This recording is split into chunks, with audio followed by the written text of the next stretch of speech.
sida la idin sheegay waxaan rabaa jadwalkiina idin akhriyo maanta oo taariikhda 11 Janaayo 2020 jadwalka doorashooyinka madaxweynaha iyo madaxweyne ku-xigeenka dowlad goboleedka Galmudug oo idin soo gudbinayno annagoo ah gudoonkii iyo guddigii doorashooyinka Galmudug lambar 1 dejinta iyo soo saaridda jadwalka doorashada madaxweynaha iyo madaxweyne ku-xigeenka dowlad goboleedka Galmudug 2020 oo maanta ah lambar 2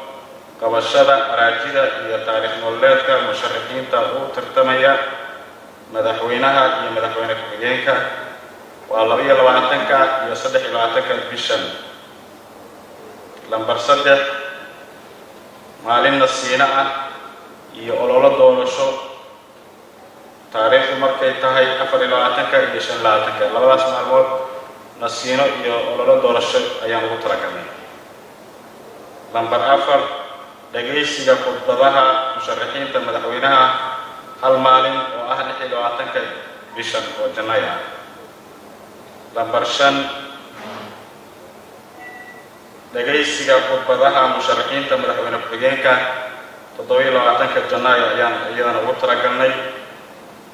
lambar 6 nasiino iyo ololo doorasho 28 bishan iyo 29 ayaan ugu talagalnay lambar 7 qabashada doorashada madaxweynaha iyo madaxweyne ku-xigeenka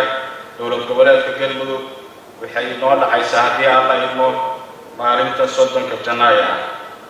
dhaarinta madaxweynaha iyo madaxweyne ku-xigeenka dowlad goboleedka Galmudug isla 30 maalintaas ayay noo dhacaysaa. Assalaamu calaykum waraxmatullaahi wabarakaatuh.